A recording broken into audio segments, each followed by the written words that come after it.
You are listening to the HP Outdoors Waterfowl Podcast, episode 57.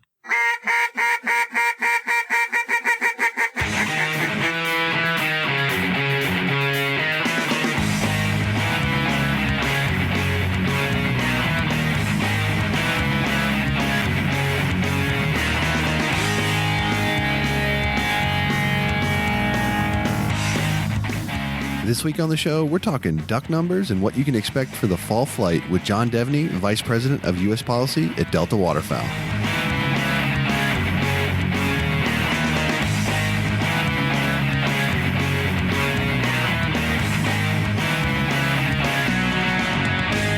All right, welcome everyone to the 57th episode of the HP Outdoors Waterfowl Podcast. We are your on-demand audio source for all things waterfowl and waterfowl hunting. You can check us out at hpoutdoors.com. You can find our show on iTunes or anywhere fine podcasts can be found. You can check us out on Facebook, Twitter, Instagram, all that kind of good stuff. And we've also got a group on Facebook, the HP Outdoors Waterfowl Podcast Listeners Group. If you want to come in there and chat with a couple hundred of our closest listener friends, definitely do that.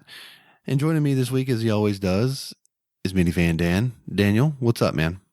Not too much. We're in the listeners group, and I was talking today. I made a post. Today's Thursday, the 29th of September.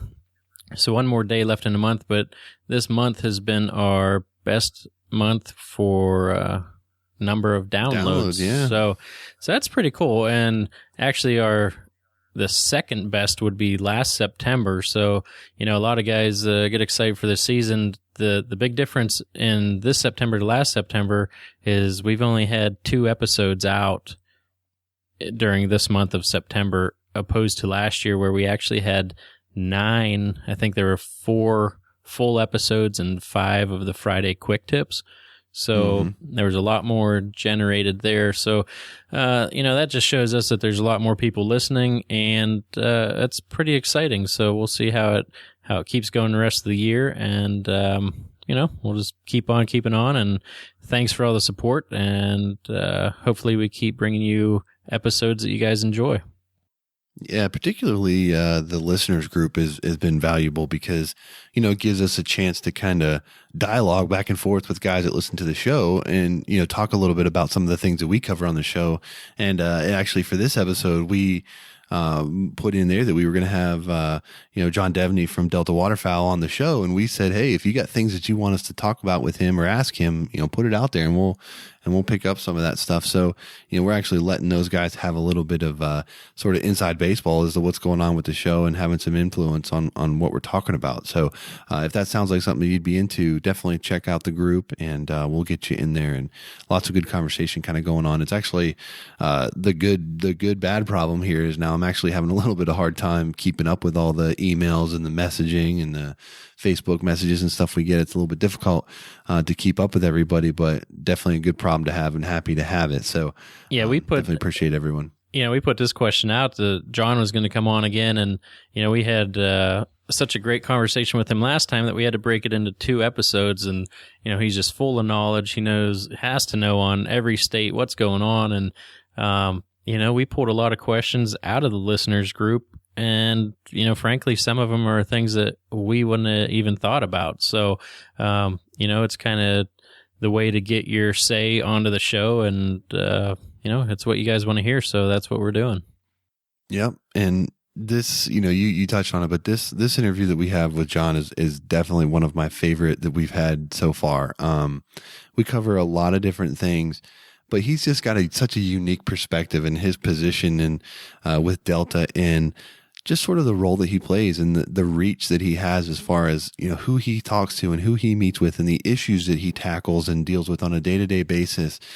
Just gives him a profound knowledge set that, it's hard to find in one person that can cover so many different issues, from social issues to legal issues to conservation issues and all of these things, he's involved with. So very, very cool stuff. With John, this interview, and I'm really excited to share it. I do want to just sort of preface, we had a few technical issues during the interview, so did our best to kind of clean it up and make the best of it that we could. But there are some moments kind of in the beginning, in the first half of the interview where the phone coverage is a little bit spotty. But so I do apologize for that. But I don't want to cut out too much because I don't want the context of the conversation to get lost, even if a couple words kind of do here or there, because it's all really, really good stuff. So,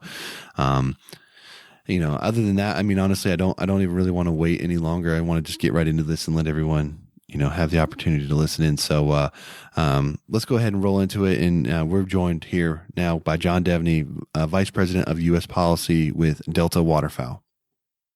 All right. Joining us this week on the show is certainly no stranger to the program, and we're excited to have him back on the program to talk a little bit about the fall flight this year and kind of some other areas around the waterfowling community. But joining us is John Devney, Vice President of U.S. Policy at Delta Waterfowl. John, how are you?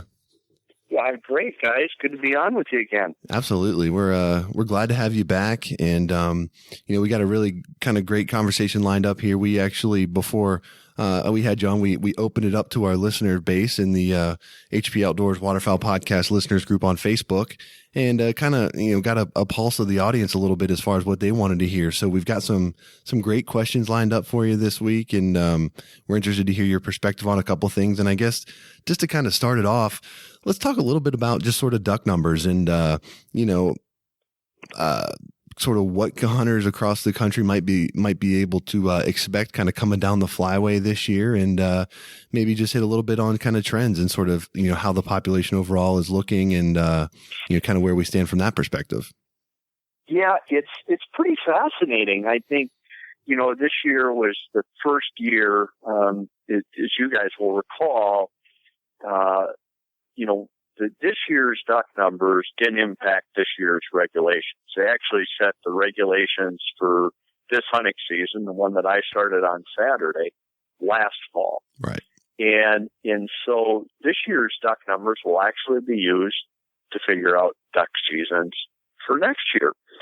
And that sort of I think many of us, everybody in the waterfowl management community, I think many duck hunters knew that. But what we didn't know is how bloody late we were going to get the duck numbers in the May pond counts. We sort of base our magazine editor, and our communications around the breeding population coming out in early July, and this year it didn't come out mid-August. And so that gave, I guess, Frank and I, Dr. Frank Rohr, Delta's president, and I, we kind of felt like we needed to fill the news cycle. And so we went out and made guesstimates. And, we heard about pretty dry conditions across big areas of the prairies. And I think Frank and I both guessed that we were going to see, not huge declines in duck numbers, but we thought we'd see pretty significant declines. Well, we were wrong. And we were bad wrong.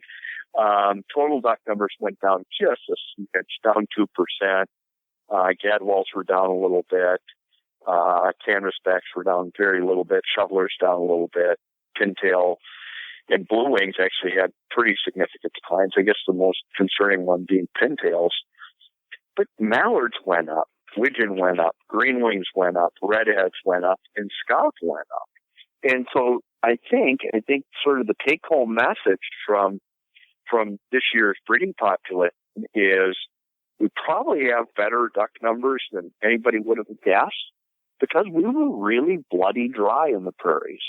And, typically what we've seen is this long-term correlation between May pond numbers and breeding duck counts.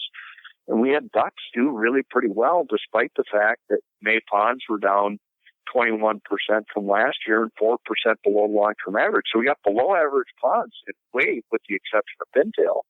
Most duck species are well above their average. So it was, I think, startled, but in a good way. I guess framing the duck numbers. Now, when it comes to the fall flight, the fall flight's a different question. And duck hunters hunt the fall flight, which is the ducks we count in the spring and the breeding population and the young they make. And based on those dry conditions, I think it's pretty safe to say, and because we saw ducks overfly the best habitat, especially in the western areas, we're going to have fewer juveniles. And so, while the breeding population is really strong, I think the number of juveniles and as a result of fall flight will be a little bit poorer. I mean, we're still going to have lots of ducks. We're just going to have fewer juveniles in the fall flight this year than we've had in the last several. Yeah, this summer, where we're at in Northwest Pennsylvania here, where I'm at, it was a great summer. It was, sunny days and dry. And, the whole time in the back of my head, I'm thinking, man, it's, how is that going to affect the pond numbers? Just because if it's not coming from the west, then we're not getting it. And, it's just something in the back of your mind. But, going back to that, I think the pintail is the only one below the long-term average. Is that right? I think yeah, I think pintail are the one that are sort of on everybody's radar. Everything else is really faring pretty well. Right this year in 2016, the only duck that's below the long-term average, actually Scott had a nice bounce right at the long-term average. Widgeon, which was another species a few years ago we're worried about, are 31% above their long-term average. But those pintail are 34% below their long-term average. And as a result, we're going to see a change in pintail bag limit for the 17-18 duck season. So is there a reason? Is it just a total pond number? Is that why they're down so much? Yeah, I think there's several things.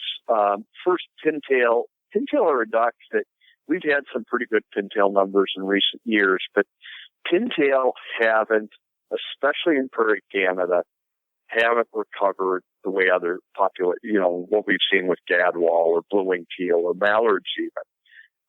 Pintail have been sort of lagging behind the average.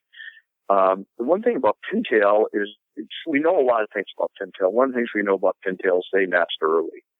Nesting early can be a great advantage. They can also be a huge disadvantage. Pintails are the first females to put eggs on the ground each spring, and they do that when there's not a lot of cover and there's not a lot of alternate prey. And so pintail nest success tends to be poorer than other duck species, just because of the timing of the nest. We know nest success tends to get better as the summer goes on.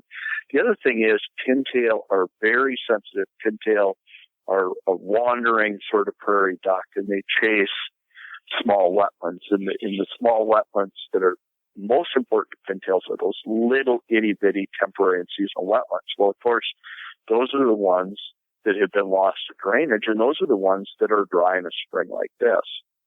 And so what we've seen with pintails, we saw it very clearly this year, saw it last year too, but we saw it even more pronounced this year, is pintails settled further north this year. We know when pintails go north and settle in the boreal forest in places like Alaska, our ability to find them is reduced too. So those are the factors.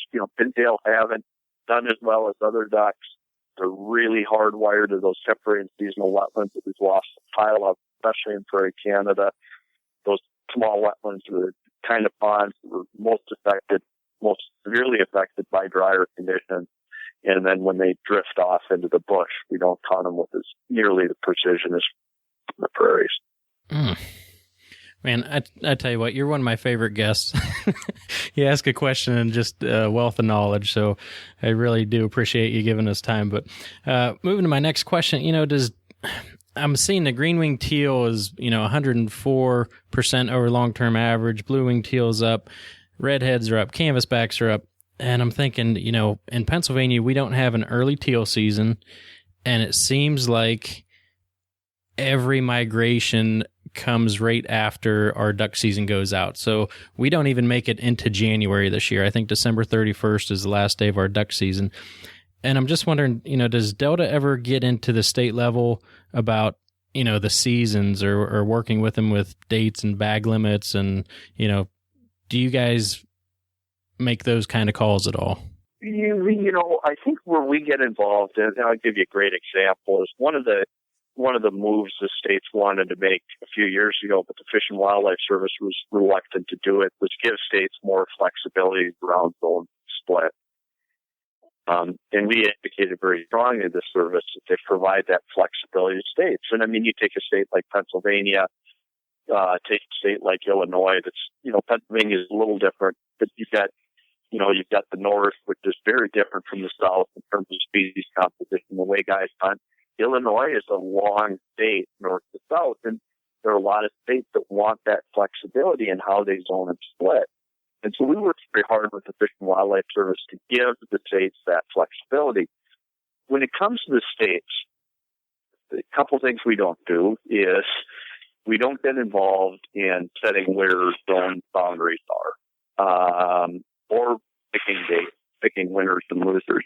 That's really for the duck hunters in a particular state, rather than me as a guy in Bismarck, North Dakota, making a call, or me fielding a call from one set of volunteers in Pennsylvania who are from the north who want one thing and one set of volunteers in the south who want an entirely different thing. What we've always encouraged, and there was a great example of this in New Jersey a few years ago. The hunters were frustrated about the seasons, and we asked the folks that set their waterfowl regulations, have you really sat down and talked to your hunters about what they want? And they really hadn't. But as a result of our prodding and some really good work by our volunteers in New Jersey, they did a survey, and I think the consensus view is that the department listened to them. And everybody is, you're never going to make everybody happy with duck seasons, obviously. So I think the consensus view is, folks listened and folks had their way and things are happy.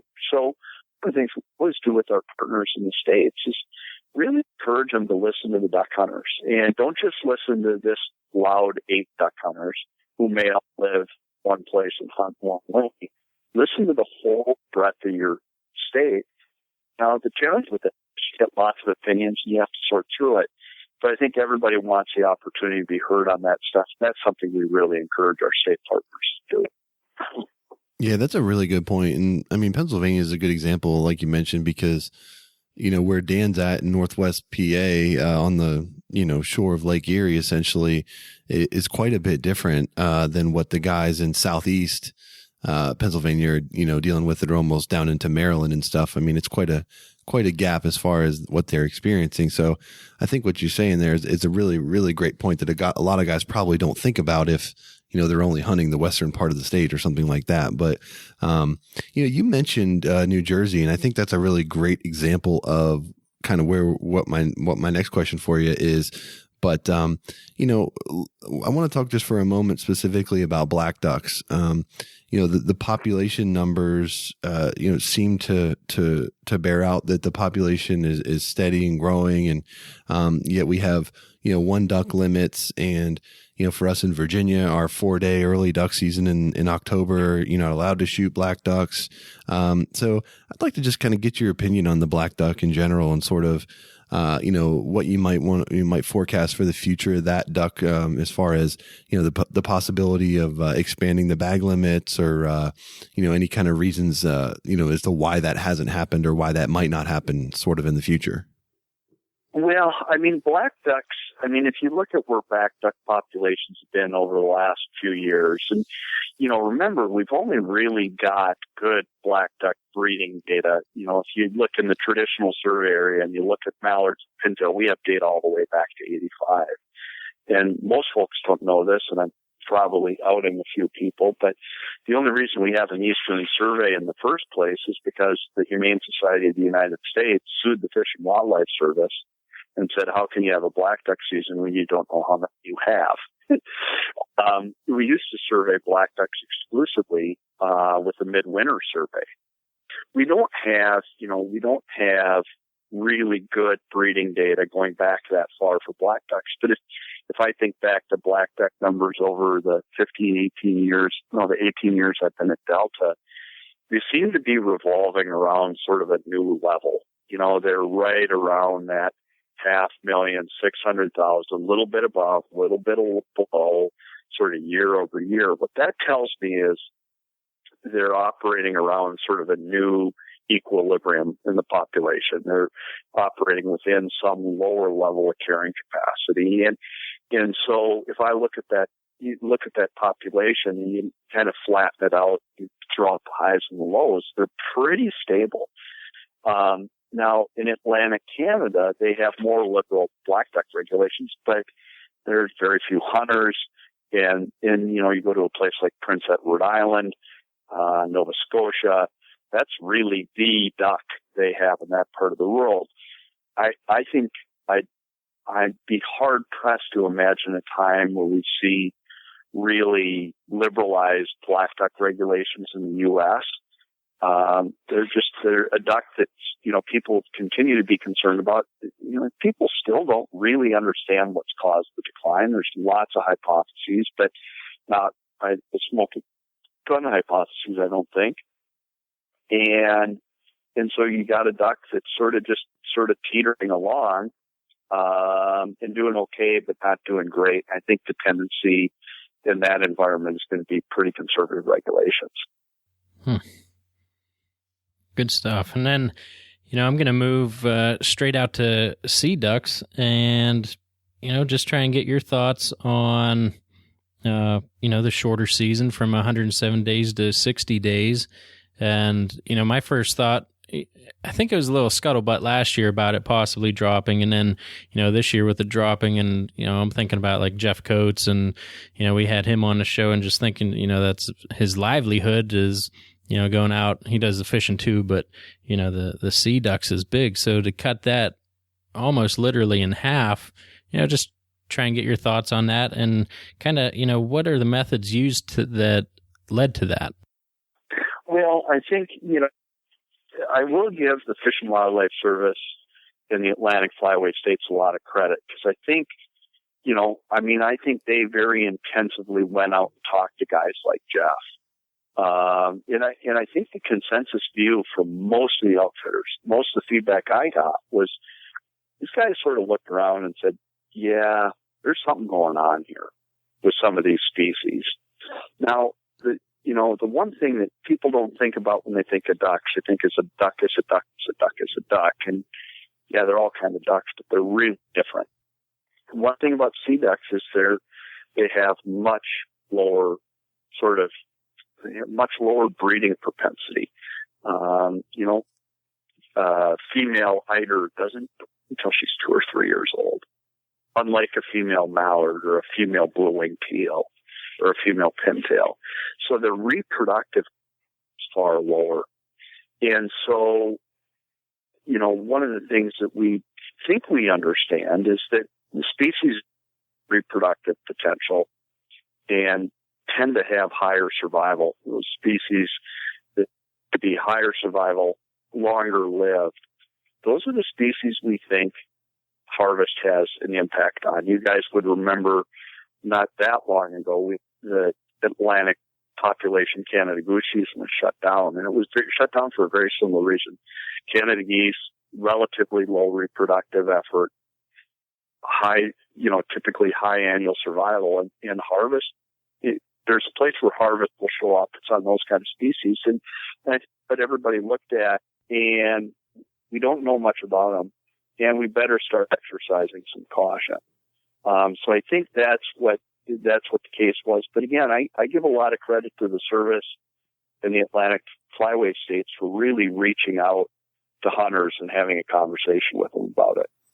Yeah, I mean, that's really important. And, it's guys like Jeff that, can provide that sort of, real world experience and feedback. I mean, those guys spend, almost every day of the season on the water. So, there's really no better resource. So it is good to hear that they're actually engaging, with guys like that to get, to collect that information before they make sort of decisions that, impact everybody. But, to go back to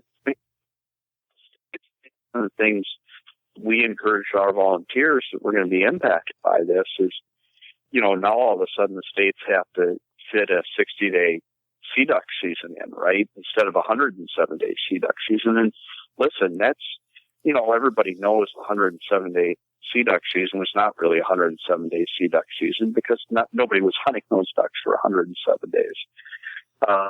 So this was sort of another point where hunters got involved and worked with the states to make sure that those 60 days provided the best possible opportunity for sea duck hunters. Right.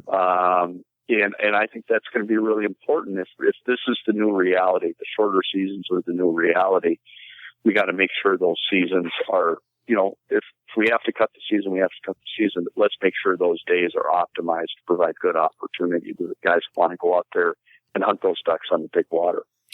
Yeah, I think that's a really great point, and one that, Dan and I talk about a lot, because, as he had mentioned, the Pennsylvania season doesn't go into January. And, we hunt ducks in Virginia all the way through the end of January, essentially. And, come January, he's sending me pictures of cans and redheads and, scaup and all kinds of, diver ducks just filling up the reservoirs up that way. And, he doesn't get any opportunity to hunt them.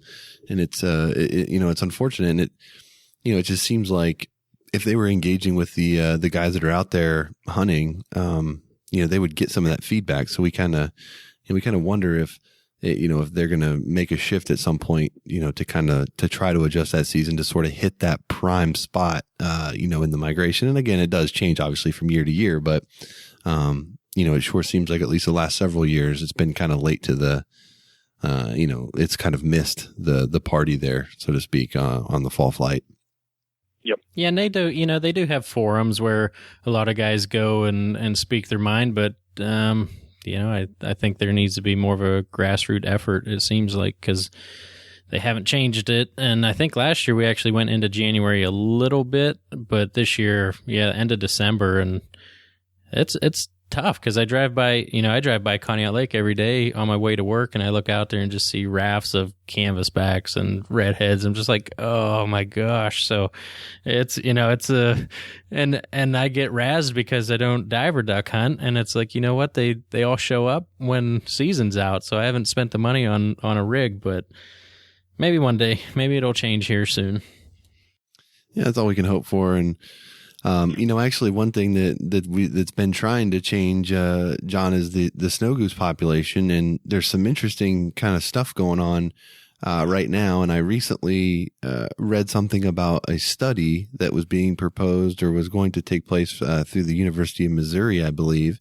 And the study was basically going to examine the idea that snows that are being shot over decoys are the theory is that those are maybe more sickly or not, not part of the breeding population of snow geese, and so they're more susceptible to being harvested. So the high bag limits and things like that aren't actually having a profound effect on the breeding population of birds.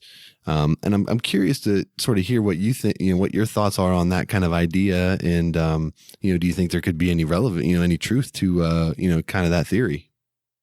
Oh, yeah, absolutely. I mean, I spoke earlier that I think this year's fall flight of ducks will have more adults in it.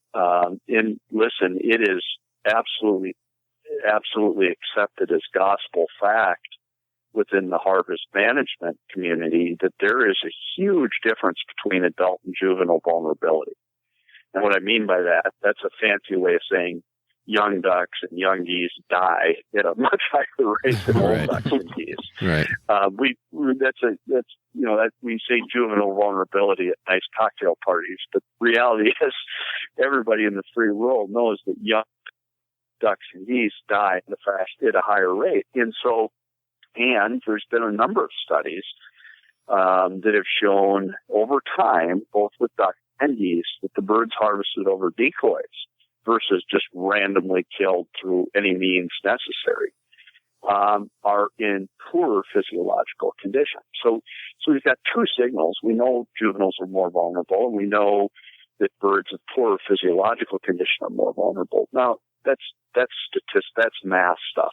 Frankly, I just know the principles. I don't know the math that well. And I think every human being that's hunted snow geese, especially in the mid-continent population. I start getting calls in June from guys all over the Mississippi and Central Flyway saying, "What's a snow goose hatch look like? What's a snow goose hatch look like?"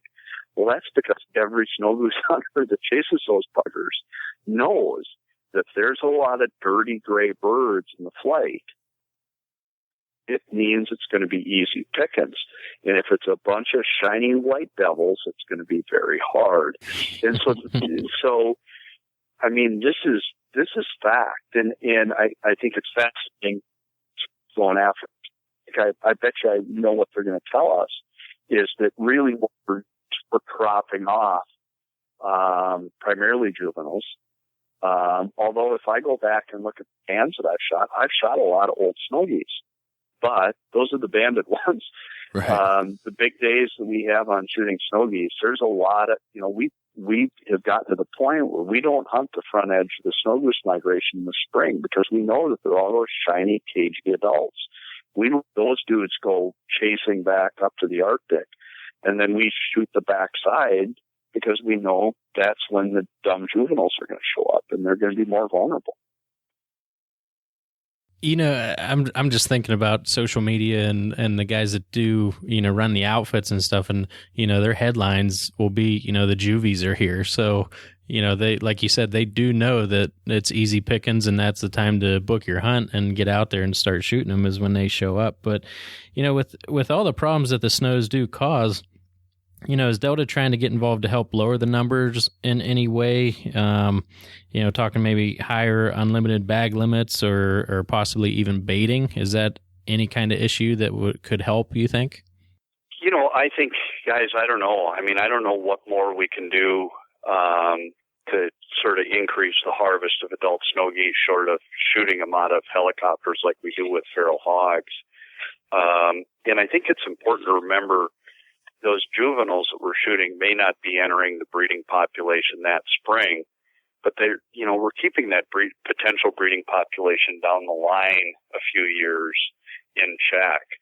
So, I think it's sort of when you start interpreting those results, you have to understand what the time scale is. Yeah, we may not be having the direct effect this year that bird is killed, but over time, we've amassed a pretty good pile of dead snow geese if we didn't have those snow geese, or if we hadn't taken, shot those birds. I can't imagine what the population size would be.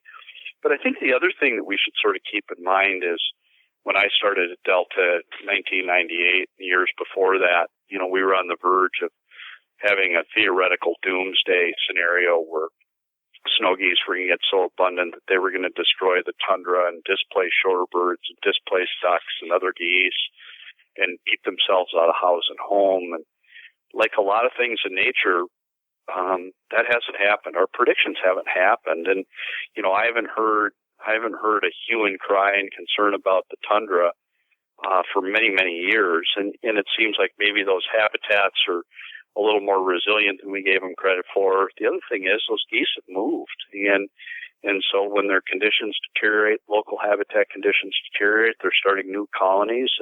And we just haven't sort of seen the cascade of, horrible things happen like I think some folks thought they would do in the 90s. I'm glad we have the season. I personally enjoy hunting in the season. I think it's been a really interesting new opportunity for waterfowl hunters. I think there's much more interest in snow geese today as a result of it. And Lord knows we've made the Tyvek industry one hell of a lot of money. So,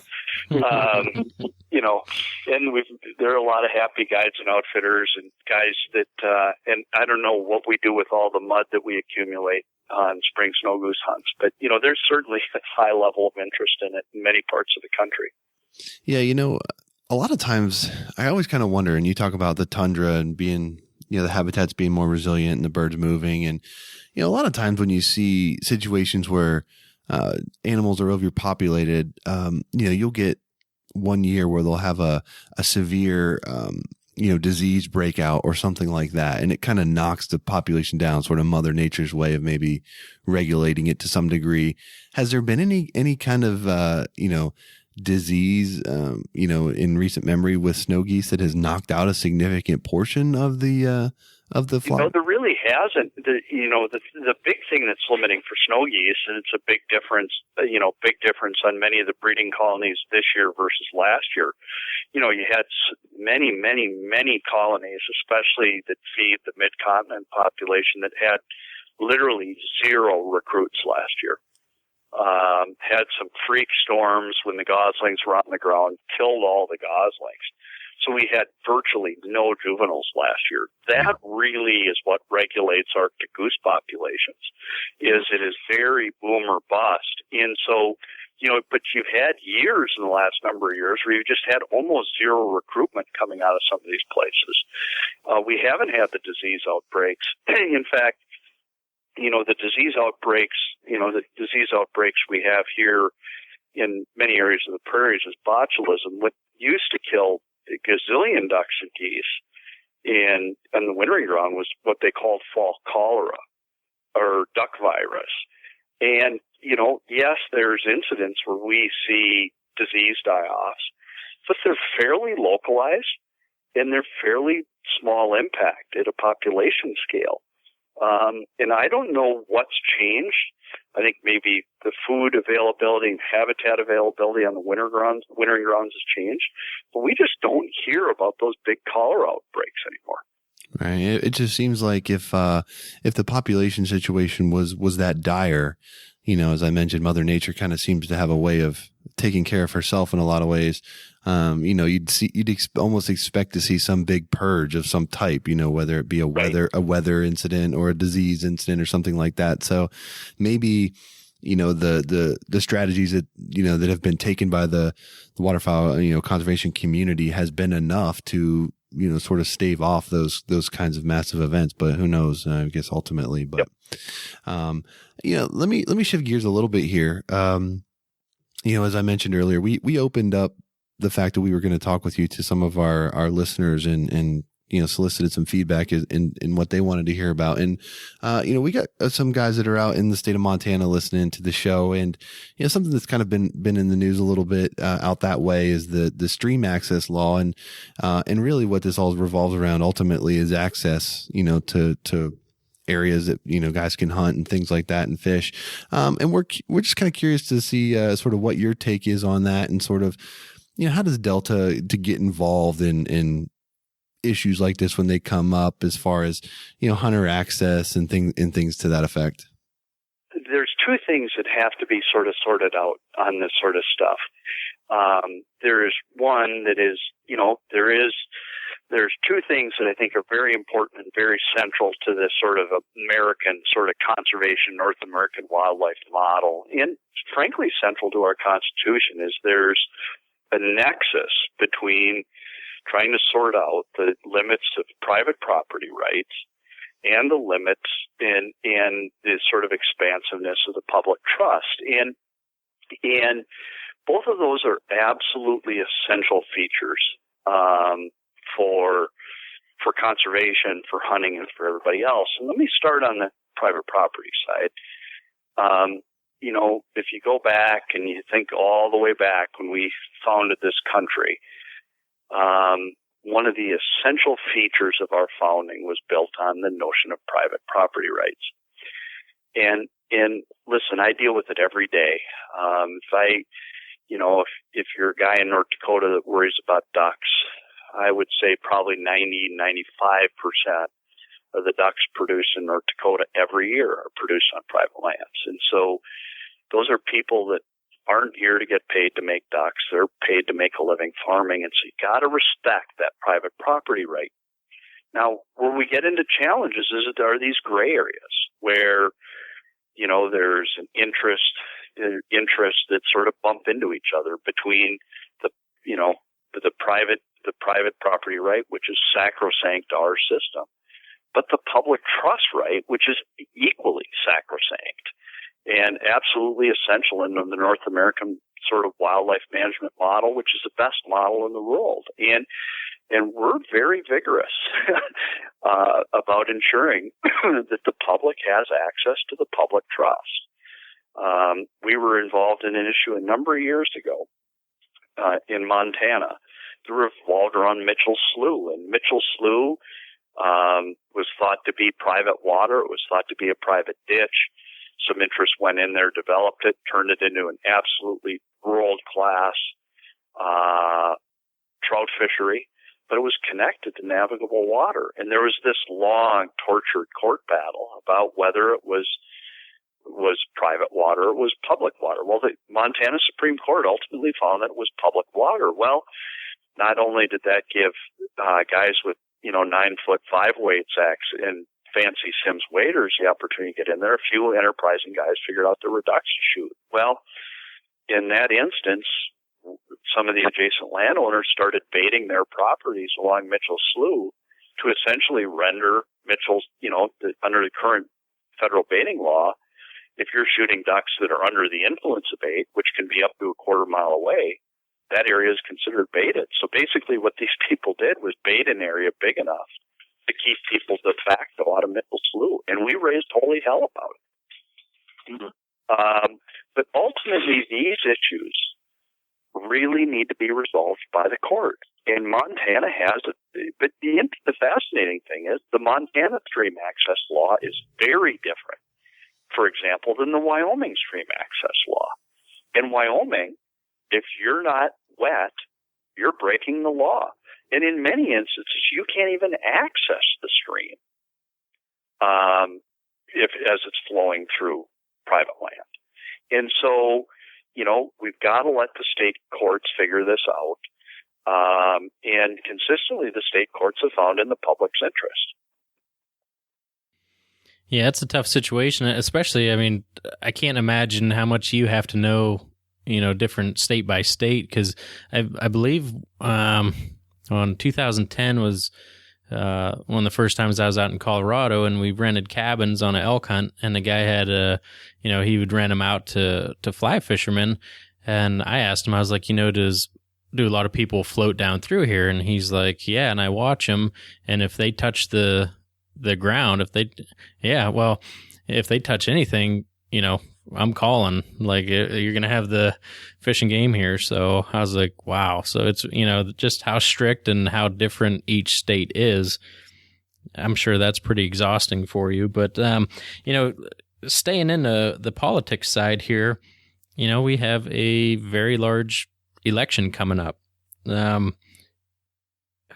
What are your thoughts about the candidates, and is there really any current projects going on in the waterfowl world that could be affected by either one? I don't know. First of all, I work for a 501c3, so we can't talk about partisan politics and individual politicians, I think. But it's fascinating. I had a dear friend of mine, David Hart, who's a really good, thoughtful, and very good writer, called me, and he was, I think, doing a story for Peterson's hunting, and he called me and said, John, where I've sort of come down on this, Republicans are good on guns and Democrats are good on conservation. And I said, well, first of all, I don't think it's that simple. If we look at, we can look at lots of things, and, there's cross currents to both those issues.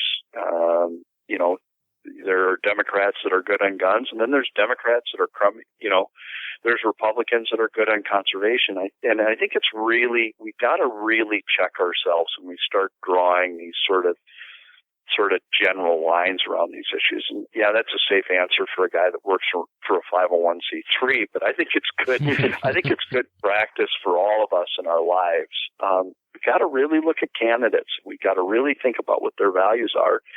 And listen, guys, I'm pretty confident that let's call them 1 million duck hunters in the United States are probably not going to dictate the course of the election. And the other thing is 1 million duck hunters are going to vote on a whole sweep of issues that don't have anything to do with habitat or guns, frankly, or certainly habitat, maybe more so on guns. And I think, what I can tell you with an enormous degree of confidence is we need to do a much better job of elevating our issues to our elected officials, because we will consistently get short shrift.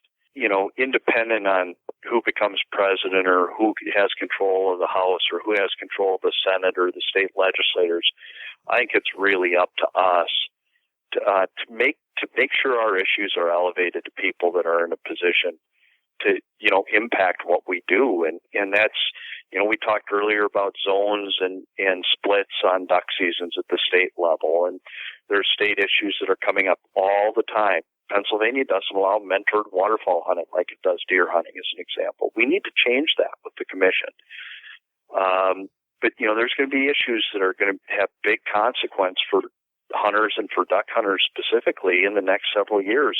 The Farm Bill, what's going to happen, guns, all these things have a significant impact on us, and we have to make sure our voice is heard.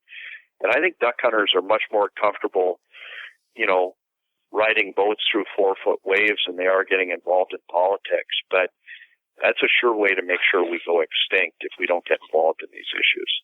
Yeah, that's a huge point. And literally, just as you started to kind of turn into that part of your answer, it like took the word right out of my mouth. I mean, I was going to say the same thing as, there might be 1 million duck hunters, but, they can have a pretty big impact at the state level. And, Delta specifically has been very involved in advocating for hunters' rights and things like that. And I know when Virginia got Sunday hunting passed here in the last couple of years, that was a big win. And Pennsylvania still doesn't have it. So just kind of curious as to if someone wants to pursue, reaching out to their their state level officials or something to that effect. Are there any resources that Delta has available on how to go about that, or who to reach out to, or anything like that? If someone doesn't know, but they want to help start championing a waterfowler's cause.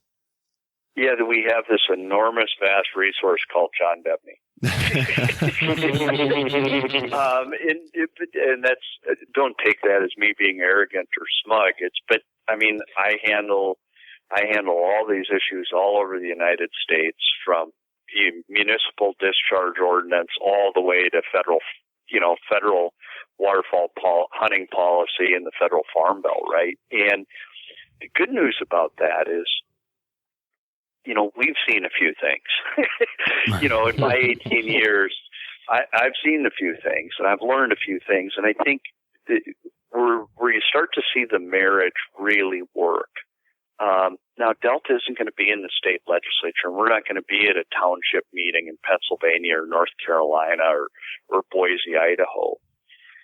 But our experience and the fact that we've been through this before, coupled with passionate duck hunters, our members, our volunteers working on these issues, it links up the passion and dedication to people in their communities with our sort of accumulated perspective and experience. And you know what, guys? We win way more than we lose with that model. Mm-hmm. In fact, we win in some instances where, frankly, I shake my head because it really looked like we were, climbing up a pretty steep slope. But we get the right messages, we get the right strategy, the right spokespeople. Here's the thing about politics, and listen, we sit and we watch what's going on in the election. We know there's billions of dollars trading on advertising and lobbyists, and PACs, and special interests. Politics is really won or lost by those that show up. And I think it's easy to sort of sit here and look at how screwed up Congress is, or how screwed up the presidential election is, or your state level politics, or even maybe to your township board or city council. The reality is, the only way you can fix it is if you get involved. Now, you're not going to win all of them, but you're going to lose 100% of the times you don't get involved. Mm-hmm. Yeah, that's such a great point, and definitely something that I think everybody, no matter how involved you are, could probably take a look back and say, there's some other things that I could have been involved with, or something like that. There's always more battles to fight on that front, and we touched on hunter numbers in general, and sort of how many of us there are out there kind of today, and I'm kind of curious as to sort of how is that number trending? Is it trending up? Is it trending down? I mean, when we engage with our listeners of this show, a lot of them are new waterfowl hunters within the first, 2-3 seasons of trying it out. And, I'm curious, you talked about some states, having the mentoring program or the apprenticeship licenses and things like that. So how is the number, of hunters that are taken to the field every year? How is that number trending? Dreadfully. Oh, no. I won't sugarcoat it. And I've been sort of on, basically, what do they call them? 10 camp revival all summer, talking to our volunteers about this all over the country. And the trends are horrible, guys. We're declining and we're getting really old. That's the trend for waterfowl hunting. By the way, it's a trend for all hunting in the United States. That was going to be the next question I was going to ask you. Is that indicative of something specific to waterfowl, or is that hunting in general? I think duck hunting is the problem. Perhaps is a touch more acute, but everybody says, well, turkey hunting's doing great, or archery whitetail hunting's doing great. That's a bunch of poppycock. It doesn't. You look at U.S. license sales, and it's in a deep decline. Here's the deal, guys. What we've had happen is we had a population of hunters that came out of the baby boom. Their fathers came back from World War II. We had a time of prosperity. We had big families. People lived places where they hunted. It was a priority. And what we've been watching, and you guys sort of snicker when I make this analogy, but it's 100% accurate. It's like watching a rat move through a snake. And that baby boom generation is getting damn near the tail end of the snake. And that has been, those were the people that caused us to have really high hunter numbers in the 70s. And they're getting older, and they quit hunting, and they die. And if you're a population biologist, it's very simple. Populations grow if you have more births than deaths, and populations decline if you have more deaths than births. You guys get that? That's a pretty simple math problem. I'm tracking. It's about as petty as I can do math, by the way, guys. And what's been happening with duck hunting for the last 20 years is we've been having more deaths, and I don't mean a dead body. I don't mean somebody getting lowered into the ground. I mean guys quit hunting, and we haven't been able to recruit at the same pace we've lost hunters. Now, what's really frightening, guys, and there's excellent work that Matt Dunphy and the Wildlife Management Institute have done. If you guys really want to dive into this, I recommend you talk to Matt, because he's the best expert on it in the entire country. But what's happening is the real scary thing happens in about 10 years. Because when you look at hunting participation, it drops exponentially off after about 62, 63 years of age. Guys just quit hunting. I mean, they die. They just quit hunting.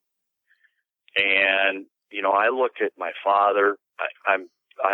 Last year I was very certain when my dad watched taillights, my dad and my brother-in-law drive away from their trip to North Dakota last year. I thought that for sure was going to be my dad's last duck hunt. Now, we're going to go here in a few weeks, but I'm pretty sure that's going to be his last duck hunt. He doesn't want to do it anymore, guys. And so the reality we have is our population is declining because we have more hunters leaving hunting than they're coming in. And it's a simple population problem. And if we don't fix it in the next 10 to 15 years, frankly, guys, it's not there to be fixed. Yeah, that's not good. That's tough. And, I know, we get a lot of questions about good ways to introduce, kids, and we've done episodes on how to get kids into the blind and how to keep them entertained. And, guys are interested about getting their girlfriends involved. Cause quite honestly, you get your girlfriend or your wife involved, you get to spend more time in the blind. So, it can be a win-win there. But, is there anything or any kind of programs that Delta has been involved with that would kind of, push this ideal, and, sort of any resources that listeners could reach out to if they're thinking like, hey, I want to get my kid into it, but I don't really know how to start, or, or something like that? Well, we've got the largest waterfowl-specific waterfowl recruitment program on the continent, and it's something we're exceptionally proud of with First Hunt. And I'd look up your Delta chapter if you want to be a mentor to help, or you've got a son or daughter that you want to have that experience, or you want to start a chapter, because we allow our chapters to plow banquet proceeds right back into youth hunts in their community. That, again, is sort of beautiful thing about the Delta chapter system. These guys are real stakeholders. You talk to our Pennsylvania chapters. I think the Pennsylvania youth hunt was last weekend in certain parts of the state. I think we had 6 different chapters taking kids hunting in Pennsylvania alone last week. Mm-hmm. And And so that's one way. The other thing, the thing that we're really talking to our chapters about is,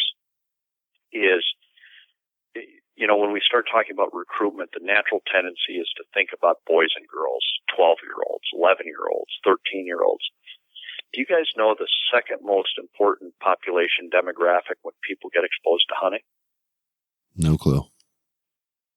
Late teens and early 20s. So college-age kids. Yeah. Women are the fastest demographic. Adult women are the fastest growing demographic in gun purchases in the last 10 years. But they're not hunting. We have an incredible volume of people that are taking up recreational shooting. Some of that is burning brooms, with, high-speed rifles. Some of that's in sporting clays and trap and skeet, modern sporting rifles, trap and skeet, people involved in shooting handguns. We haven't found a way to translate those people into hunters. Here's another fascinating thing, and I had some guys at our regional meeting in North Dakota and South Dakota throw up in their mouths when I told them this. But really, the tailwind for hunting right now is an audience that you can't believe that I'm going to say it, but it's hipsters. It's people that have come to hunting solely based on a 30-mile diet or this new locavore movement. Right. That they want an authentic experience with their food. Now, these are guys with man buns and point-and-toe boots, but they're hunters, and they're coming at it from a very different. These are not guys that write, 680-inch snow geese in a field. This is the guy that goes out and gets a rifle and shoots a white-tailed doe to eat, or shoots a limit of rough grouse to eat, or shoots a brace of mallards to eat. Their motivation is totally different. And so when we're thinking about hunting, we've got to think about adult women. We've got to think about young adults. We've got to think about this foodie movement because, and I am delighted in some of my happiest days at Delta, my happiest days as a father is being out with kids, either my kids or other people's kids. But we gotta recruit from all these populations if we're going to save hunting. That's, you say the hipsters, and it really, I listened to Joe Rogan podcast, and, he just in the last few years has really gotten into hunting, but he's a complete health nut when it comes to food. And, he won't go through fast food, and, his kids don't even know what that is because he eats such organic meat, especially now that he hunts all the time. My next question is going to be on social media, and the big thing lately is the Sarah Bomar and Josh Bomar with Under Armour. But just 3 years ago, she was vegan, and then she got put on the Under Armour hunt team because one, she's attractive, but she has all these followers. And her main purpose for hunting is to get that lean protein that she couldn't get any other way. So it is, when you say it's a hipster and the food movement, like it is a very, very large movement. So, that is one area that people can focus on and really recruit. So, that's a. But it's fascinating. When I mentioned that to our volunteers in North and South Dakota, they're just a bunch of guys like me, a bunch of Midwestern duck hunters, kind of half redneck Jack Pine Savage types. And, when I brought up they may have to take a guy with a man bun duck hunting, you would have thought I had a horn growing out of my head. And I don't blame them for that response. I've had the same feeling myself, but, those people have very different sort of set of motivation, around hunting. And frankly, it's the right motivation. I'm not particularly interested in representing a bunch of duck hunters that, treat ducks and geese like targets. It's a very valuable resource that a gazillion people have dedicated their lives in voluntary contributions, and duck stamp contributions, and Pittman Robertson dollars to manage this resource. I'm pretty interested in the guy that goes out and shoots 2 pairs of mallards and relishes them as food. Yep. I cooked 7 blue-winged teal for my family 7 blue-winged teal and 2 Hungarian partridge for my family last night. And listen, if you were a fly in the Devney house and you had to live off that duck that was left over, you would have starved to death pretty quickly. My family cherishes that food, and it's a huge part of the way I hunt now. And that's, people coming at this from a different angle and coming at it from food. Those are people that have a lot to contribute to the community, even if they have man buns. Yeah, the man buns is killing me. Oh, but yeah, like it is weird to see trends like that. But yeah, the food movement is huge. But back to the social media. Do you see social media impact legal decisions at all? With seasons or bag limits. You said the people that write the 150 snow geese, they actually write the number out with the dead birds. Are actions like that detrimental to us? Are there people watching that and make decisions with that? Oh, I think so. I mean, I live in North Dakota, guys. This is a pretty rural place, highest per capita gun ownership of any place in the United States of America. When we had really high deer populations, I think there was a deer license for every 3.5 adults in the state, or something stupid like that. We still have communities that shut down on opening day of deer season, which opens here Friday at noon. So families can be out in the field together. This is a rural place. And our Game and Fish started ticketing guys that weren't showing proper respect to dead deer. Wow. They don't want you hanging antlers and hooves over the bed of your pickup. And the reason that is, and I think this goes along with, this is a bigger societal issue, but we all, we have places where hunting is a right, but really hunting is a privilege. And it's a right in some places, but it's a right that isn't sort of exclusive, and it isn't a right that has no bounds around it. As hunters, we're reliant on the social license of 85% of the population that doesn't hunt, doesn't hate hunting. And even my wife didn't grow up around hunting. She was eating blue-winged teal and Hungarian partridge with relish last night. But she didn't grow up around it. And the thing that turns her off is seeing a, doe whitetail hanging off the backside of somebody's tailgate with blood running out of its mouth and its tongue hanging out. And so, I think, first of all, social media has turned everybody into an expert on everything in 27 seconds after it shows up in their timeline, which is patently stupid. And there's a certain amount of people that think, posting huge mountains of birds on social media. I'm a hunter. I kill stuff for fun. I kill for fun, and I kill to feed my family. I kill to put birds in my dog's mouth. I'm not ashamed of who I am. I'm careful how I present it.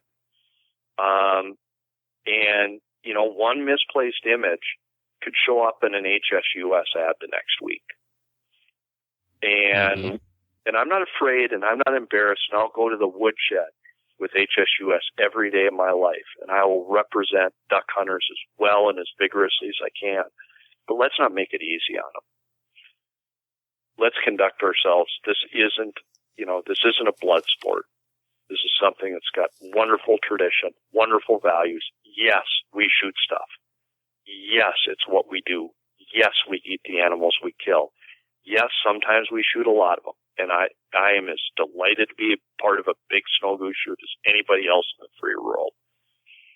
But let's be careful about the images we portray, because we don't know who's seeing those images. It's kind of like using bad language when your kids are in the car.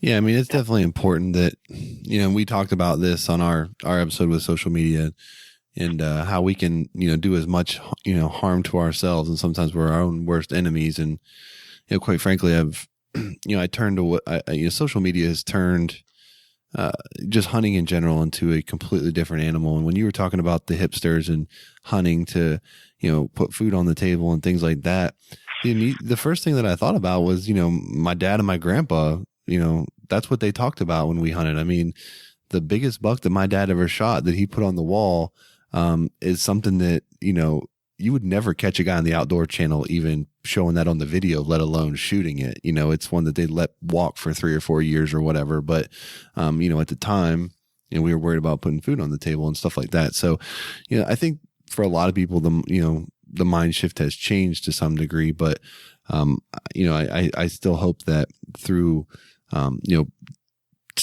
organizations that set good examples and things like that, I think that can be, impacted to some degree. But, as you mentioned, it's, it's just one photo away from showing up on, somewhere that, can just completely blow up on us. So, we try to.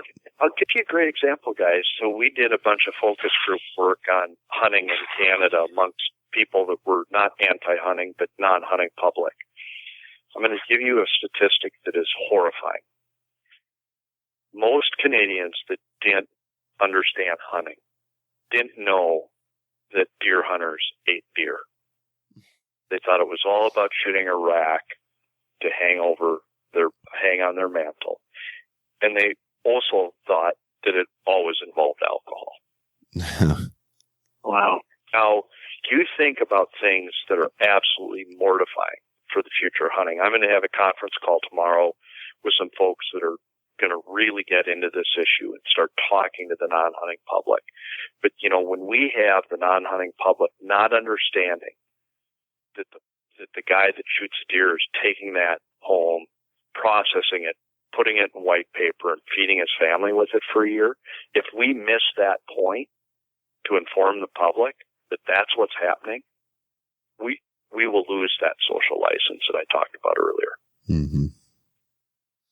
Yeah, it's unfortunate too, because I actually, and I said this on our, show about the hunting being a right. And, Dan asked me the same question. Is it a right or a privilege? And I personally feel it's a right, although it's not exclusive, as you mentioned, the fundamentals of our country are based on the, life, liberty, and the pursuit of happiness. And, part of that life part, in my opinion, is providing for our families and through hunting and things of that nature. But, I'm not naive enough to think that it can't get taken away. I mean, we see our rights being, evaporated all the time. But, I do worry that the waterfowling community, a large part of it, particularly on social media, is just fanning that flame of the uneducated and the uninformed that, the first time they see a picture of a waterfowl hunter, they're standing over, 150 snow geese that are laid out making the number, in the field. And I know a lot of guys do that, but if I'm someone that doesn't know that they're going to eat those birds and that kind of thing, that to me probably, paints that picture of, drunk guys just, shooting guns and killing for fun. So right. That's a narrative. Right. That's a narrative that is very, very scary, particularly when you talk about, the hunter population shrinking, at profound rates and things like that. I mean, unfortunately that does not, lay out as a recipe of success, for our community.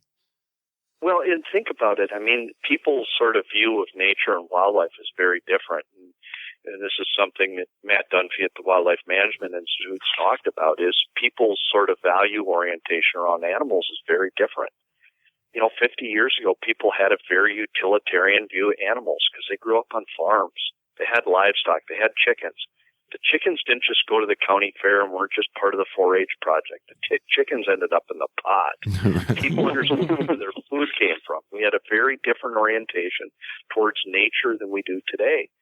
And people that have a different value set, I look at a dead duck and it doesn't bother me in the least. I see a dead deer, it doesn't bother me in the least. My children see dead animals, it doesn't bother them in the least, because that's part of our value, that animals are food.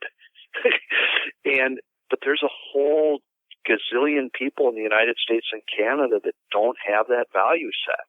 And when you sort of slam it in their face that, this is one of these things because our society has changed, and we've got to think about, the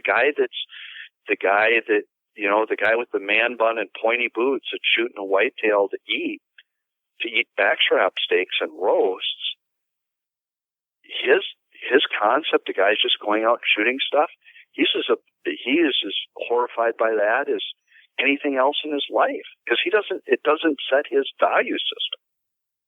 Right. Yeah. I mean, I think we all kind of, we're on the same page, with that degree. And, at this point, I don't think, we're in any position to sort of, I don't want to say look down, but, pass judgment on someone, if they're doing it legally and ethically and representing the waterfowl community in a positive light. I don't care if they're hipster or what they are. That's the kind of stuff that we need. And quite frankly, you might see the waterfowl community benefit more so from folks like this getting involved, because they do have a different optic, and it may be an optic that the non-hunter can relate to better, than some of the ones that we've traditionally done, a fresh set of eyes sometimes. If it's about food, guys, we'll win every day. That's what the survey results tell us. Mm-hmm. Survey results tell us if it's authentically about food, the non-hunting public has no problem with it. I'm not talking about HSUS and PETA and the crazy cat lady. I'm talking about the people that matter, that make up 85%, 90% of the population. If it's about food, and the other sort of resonating message with those folks is this is a lifestyle choice. Our society has changed to accommodate a wide range of sort of personal choices. And so, people are pretty resistant to infringe upon my ability to do things that make me happy. In the sort of work that we've done, survey work and the focus group work that we've done with non-hunters, that those two come out very high. That this is my lifestyle, and this is the food. I'm out there collecting food for me and my family. And if it hinges on those 2 points and we message around those 2 points, we win every time. Yeah, well, that's great stuff, and it's good to hear that groups like you all are out there kind of promoting that message and helping kind of fight the good fight. So, I don't want to keep you any longer. We've kept you longer than what we said we would, but again, I do want to appreciate you coming on the show again, and I really enjoyed the discussion today. I think some of the stuff we covered here is just really, really profound and important stuff. So, as always, we do appreciate your time, and it's definitely one of the most informational discussions that we have on the show whenever we have you on. So hopefully we'll be able to get you on again sometime in the future. Sounds great, guys. Delighted to do it. I always enjoy it. Gives us time to really get deep into, I think, what are some really important issues. And listen, we're going to have big issues facing the future of ducks and duck hunting. And I think these kind of rich conversations are what it's really start moving the ball forward. And listen, I enjoy having these conversations with our members, our volunteers, and the media, because I think these are important conversations to be having. Yeah, for sure. Invaluable. They're excellent. Without a doubt. Well, thank you again, sir. We do appreciate it. And obviously, we encourage everyone here listening to the show, if you're not supporting Delta and in their efforts, definitely check them out and get involved and search out one of your local chapters and see what opportunities there might be available for you to get involved. So, John, again, thank you, and we do appreciate it, and hopefully we'll be able to get to do it again here soon. Thank you again, guys. All right, Dan. As we kind of mentioned before the interview, John never disappoints, and certainly today was no different. He we hit on some really interesting stuff, and it's one of those where I'm just, I almost forget that I'm doing an interview and I'm just kind of listening to what he's saying, and then I realize, I need to, think about what I'm going to say next, kind of thing. But it's just one of those, unique guys that we've met along the way of this show that just sort of has, kind of has me as a captive audience, obviously, whenever we're talking. I know exactly what you mean by that, because I think it was after the very first question that he answered. I'm like, I just love having you on the show, and it's. Yeah, you did kind of make it awkward. Just a straight man crush there for a second, but seriously, like. Okay, I mean, to let our listeners know, like, I sent him a list of the questions, and before we started, he said that he never got the questions. So we did, gave him a little run through to make sure that he could speak to all the points as far as legally and just making sure that everything was kosher. But really, he had no kind of, no practice. He didn't know what was coming. So to rattle off, I'm not sure how long this is going to end up being because we cut some out, but that's just so much knowledge. And I know he deals with it every day. But man, is he sharp, and we're very lucky to be able to talk to him like we do. And I got to be honest with you, it goes, I've made no secret about it that I'm a big fan of Delta Waterfowl because of particularly their interest in hunters' rights. And, they're a conservation organization, but they're also focused on the hunter. And that's important to me. And, we've experienced it with this show where we reach out to a lot of people, and some people are very responsive and accommodating and willing to, to speak with us, and others aren't as much. Let's just say that, tough to get a time of day from some folks. And, John is one where, he's incredibly responsive, incredibly generous with his time, and essentially, leaves the open door for any time we want to talk about something. He's more than willing to be involved. So, that says a lot about him and the organization that he represents. And, I'm really glad to be able to get them on here, and, for whatever we can provide as far as a platform for him to kind of, speak the word on behalf of Delta is definitely cool, and an opportunity that I take a lot of pride in doing. So, I mentioned it at the end of the interview, but if you guys are not a member of Delta Waterfowl, please go onto their website, check them out. The magazine that they put out quarterly is awesome. It's one of my favorite waterfowl magazines that I get. They do a ton of work out there. They're not, we learned this last time we talked to John. They're not like DU in the sense that they're not this massive conglomerate of people. I mean, it's a smaller group that runs the show there than what you would imagine. And they do a lot of support for their chapters and all of the the various interests they're involved in. So tip of the cap to them up there, and really appreciate the effort that they do. Yeah. And even, do you have anywhere that guys can go if they need help? Yeah. Right to him. So, I mean, you're talking to the VP of U.S. policy, putting his name out there to thousands of people saying, contact me if you need something done and I'll help you out. So it doesn't get any better than that. That's just awesome. Yeah. Well, I'm really happy with how this one turned out, Dan. I don't know, kind of what we're going to be able to do next week for a follow-up, but I'm sure we'll figure out something here.